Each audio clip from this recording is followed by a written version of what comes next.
খাওয়ার পরে অপু মায়ের ভয়ে ঘরের মধ্যে বসিয়া পড়িতে লাগিল, কিন্তু তাহার মন থাকিয়া থাকিয়া কেবলই বাহিরে ছুটিয়া যাইতেছিল। বেলা একটু পড়িলে সে টুনুদের বাড়ি, পটলিদের বাড়ি, নেড়াদের বাড়ি, একে একে সকল বাড়ি খুঁজিল। দিদি কোথাও নাই। রাজকৃষ্ট পালিতে স্ত্রী ঘাট হইতে জল লইয়া আসিতেছিলেন। তাহাকে জিজ্ঞাসা করিল, জেঠিমা, আমার দিদিকে দেখেছ? সে আজ ভাত খায়নি, কিছু খায়নি। মা তাকে আজ বড্ড মেরেছে। মার খেয়ে কোথায় পালিয়েছে দেখেছ জেঠিমা? বাড়ির পাশের পথ দিয়া যাইতে যাইতে ভাবিল, বাঁশবাগানে সে যদি বসিয়া থাকে। সেদিকে গিয়া সমস্ত খুঁজিয়া দেখিল। সে খিড়কি দরজা দিয়া বাড়ি ঢুকিয়া দেখিল, বাড়িতে কেহ নাই।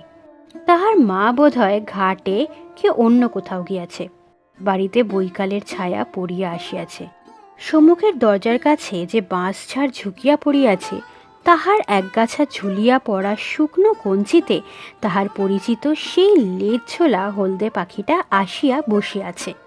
রোজই সন্ধ্যার কিছু পূর্বে সে কোথা হইতে আসিয়া এই বাঁশঝাড়ের ওই কঞ্চিখানার ওপর বসে। রোজ রোজ রোজ। আরও কত কি পাখি চারিদিকের বনে কিচ কিচ করিতেছে। নীলমণি রায়েদের পোড়ো ভিটা গাছপালার ঘন ছায়ায় ভরিয়া গিয়াছে।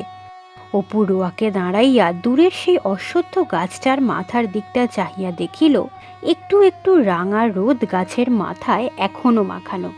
মগডালে একটা কি সাদা মতো দুলিতেছে, হয় বক নয় কাহারও ঘুড়ি ছিঁড়িয়া আটকাইয়া ঝুলিতেছে। সমস্ত আকাশ জুড়িয়া যেন ছায়া আর অন্ধকার নামিয়া আসিতেছে। চারিদিক নির্জন, কেহ কোনো দিকেই নাই। নীলমণি রায়ের পোড়ো ভিটায় কচু ঝড়ের কালো ঘন সবুজ নতুন পাতা চকচক করিতেছে। তাহার মন হঠাৎ হুহু করিয়া উঠিল। কতক্ষণ হইল সেই গিয়াছে, বাড়ি আসে নাই। কোথায় গেল দিদি? ভুবন মুখুজ্জের বাড়ির ছেলেমেয়েরা মিলিয়া উঠানে ছুটাছুটি করিয়া লুকোচুরি খেলিতেছে। রানু তাহাকে দেখিয়া ছুটিয়া আসিল। ভাই, অপু এসেছে, ও আমাদের দিকে হবে, আয় রে অপু। অপু তাহার হাত ছাড়াইয়া লইয়া জিজ্ঞাসা করিল, আমি খেলব না রানুদি, দিদিকে দেখেছ? রানু জিজ্ঞাসা করিল, দুর্গা? না, তাকে তো দেখিনি। বকুলতলায় নেই তো? বকুলতলার কথা তাহার মনেই হয় নাই। সেখানে দুর্গা প্রায় থাকে বটে। ভুবন মুখুজ্জের বাড়ি হইতে সে বকুলতলায় গেল। সন্ধ্যা হইয়া আসিয়াছে। বকুল গাছটা অনেক দূর পর্যন্ত জুড়িয়া ডালপালা ছড়াইয়া ঝুপসি হইয়া দাঁড়াইয়া আছে। তলাটা অন্ধকার, কেহ কোথাও নাই। যদি কোনো দিকে গাছপালার আড়ালে থাকে। সে ডাক দিল, দিদি, ও দিদি, দিদি। অন্ধকার গাছটায় কেবল কতকগুলো বক পাখা ছটপট করিতেছে মাত্র। অপু ভয়ে ভয়ে ওপরের দিকে চাহিয়া দেখিল, বকুলতলা হইতে একটু দূরে ডোবার ধারে খেজুর গাছ আছে। এখন ডাঁশা খেজুরের সময়। সেখানে তাহার দিদি মাঝে মাঝে থাকে বটে, কিন্তু অন্ধকার হইয়া গিয়াছে। ডোবাটার দুই ধারে বাঁশবন। সেখানে যাইয়া দেখিতে তাহার সাহস হইল না। বকুল গাছের গুঁড়ির কাছে সরিয়া গিয়া সে দুই একবার চিৎকার করিয়া ডাকিল। ভাঁট শেওড়া বনে কি জন্তু তাহার গলার সাড়া পাইয়া খসখস শব্দ করিয়া ডোবার দিকে পালাইল। বাড়ির পথে ফিরিতে ফিরিতে হঠাৎ সে থমকিয়া দাঁড়াইল। সামনে সেই গাব গাছটা।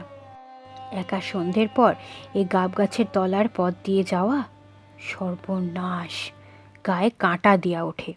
কেন যে তাহার এই গাছটার নিচে দিয়া যাইতে ভয় করে তাহা সে জানে না। কোনো কারণ নাই, এমনি ভয় করে, এবং কারণ কিছু নাই বলিয়া ভয় অত্যন্ত বেশি করে। এত দেরি পর্যন্ত সে কোনোদিন বাড়ির বাহিরে থাকে নাই। আজ তাহার সে খেয়াল হইল না। মন ব্যস্ত ও অন্যমনস্ক না থাকিলে সে কখনোই এ পথে আসিত না। অপু খানিকক্ষণ অন্ধকার গাবতলাটার দিকে চাহিয়া দাঁড়াইয়া থাকিয়া ফিরিল। তাহাদের বাড়ি যাইবার আর একটা পথ আছে। একটুখানি ঘুরিয়া পটলিদের বাড়ির উঠান দিয়া গেলে গাবতলার এই অজানা বিভীষিকার হাত হইতে নিষ্কৃতি পাওয়া যায়। পটলির ঠাকুমা সন্ধ্যার সময় বাড়ির রোয়াকে ছেলেপিলেদের লইয়া হাওয়ায় বসিয়া গল্প করিতেছেন। পটলির মা রান্নাঘরে রাঁধিতেছেন। উঠানের মাচাতলায় বিধু জেলেনি দাঁড়াইয়া মাছ বিক্রয়ের পয়সা তাগাদা করিতেছে। অপু বলিল, দিদিকে খুঁজতে গিয়েছিলাম ঠাকুমা, বকুলতলা থেকে আসতে আসতে। ঠাকুমা বলিলেন, দুর্গা এই তো বাড়ি গেল, এই কতক্ষণ যাচ্ছে, ছুটে যা দেখি, বোধহয় এখনো বাড়ি গিয়ে পৌঁছয়নি। সে এক দৌড়ে বাড়ির দিকে ছুটিল। পিছন হইতে পটলির বোন রাজি চেঁচাইয়া বলিল, কাল সকালে আসিস অপু, আমরা গঙ্গা যমুনা খেলার নতুন ঘর কেটেছি, ঢেকশালের পেছনে নিমতলায় দুর্গাকে বলিস। তাহাদের বাড়ির কাছে আসিয়া পৌঁছিয়া হঠাৎ সে থমকিয়া দাঁড়াইয়া গেল। দুর্গা আর্তস্বরে চিৎকার করিতে করিতে বাড়ির দরজা দিয়া দৌড়াইয়া বাহির হইতেছে। পেছনে তাহার মা কি একটা হাতে মারিতে মারিতে তাড়া করিয়া ছুটিয়া আসিয়াছে। দুর্গা গাবতলার পথ দিয়া ছুটিয়া পালাইল। মা দরজা হইতে ধাবমানা মেয়ের পিছনে চেঁচাইয়া বলিল, যাও, বেরো, একেবারে জন্মের মতো যাও, আর কখনো বাড়ি যেন ঢুকতে না হয়। বালাই আপদ চুকে যাক, একেবারে ছাতিমতলায় দিয়ে আসি। ছাতিমতলায় গ্রামের শ্মশান। অপুর সমস্ত শরীর যেন জমিয়া পাথরের মতো আড়ষ্ট ও ভারী হইয়া গেল। তাহার মা সবেমাত্র ভিতরের বাড়িতে ঢুকিয়া মাটির প্রদীপটা রোয়াকের ধার হইতে উঠাইয়া লইতেছে। সে পা টিপিয়া টিপিয়া বাড়ি ঢুকিতেই তাহার মা তাহার দিকে চাহিয়া বলিল, তুমি আবার এত রাত পর্যন্ত কোথায় ছিলে শুনি? মোটে তো আজ ভাত খেয়েছ? তাহার মনে নানা প্রশ্ন জাগিতেছিল। দিদি আবার মার খাইল কেন? সে এতক্ষণ কোথায় ছিল? দুপুরবেলা দিদি কি খাইল? সে কি আবার কোনো জিনিস চুরি করিয়া আনিয়াছে? কিন্তু ভয় কোনো কথা না বলিয়া সে কলের পুতুলের মতো মায়ের কথা মতো কাজ করিয়া ঘরের মধ্যে ঢুকিল। পরে ভয়ে ভয়ে প্রদীপ উস্কাইয়া নিজের ছোট বইয়ের দপ্তরটি বাহির করিয়া পড়িতে বসিল। সে পড়ে মোটে তৃতীয় ভাগ, কিন্তু তাহার দপ্তরে দুখানা মোটা মোটা ভারী ইংরাজি কি বই, কবিরাজি ঔষধের তালিকা, একখানা পাতা ছেঁড়া দাশুরায়ের পাঁচালী, একখানা 1303 সালের পুরাতন পাঁজি প্রভৃতি আছে। সে নানা স্থান হইতে চাহিয়া এগুলি জোগাড় করিয়াছে এবং এগুলি না পড়িতে পারিলেও রোজ একবার করিয়া খুলিয়া দেখে। খানিক্ষণ দেওয়ালের দিকে চাহিয়া সে কি ভাবিল, পরে আর একবার প্রদীপ উস্কাইয়া দিয়া পাতা ছেঁড়া দাশুরায়ের পাঁচালিখানা খুলিয়া অন্যমনস্কভাবে পাতা উল্টাইতেছে। এমন সময় সর্বজয়া এক বাটি দুধ হাতে করিয়া ঢুকিয়া বলিল, এসো খেয়ে নাও দেখি। অপু দ্বিরুক্তি না করিয়া বাটি উঠাইয়া দুধ চুমুক দিয়া খাইতে লাগিল। অন্যদিন হইলে এত সহজে দুধ খাইতে তাহাকে রাজি করানো খুব কঠিন হইত। একটুখানি মাত্র খাইয়া সে বাটি মুখ হইতে নামাইল। সর্বজয়া বলিল, ও কি, নাও সবটুকু খেয়ে ফেলো, ওইটুকু দুধ ফেললে তবে বাঁচবে কি খেয়ে? অপু বিনা প্রতিবাদে দুধের বাটি পুনরায় মুখে উঠাইল।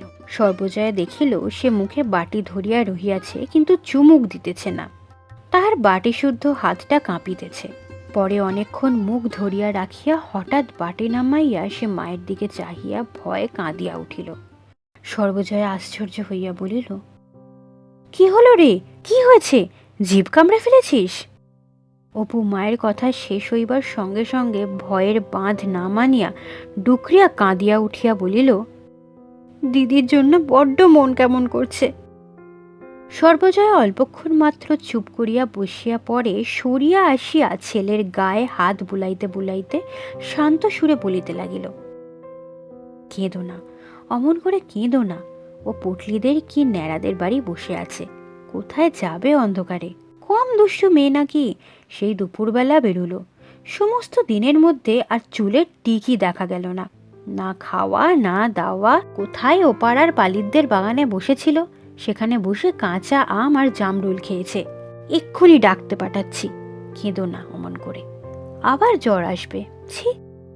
পরে সে আঁচল দিয়া ছেলের চোখের জল মুছাইয়া দিয়া বাকি দুধটুকু খাওয়াইবার জন্য বাটি তাহার মুখে তুলিয়া ধরিল।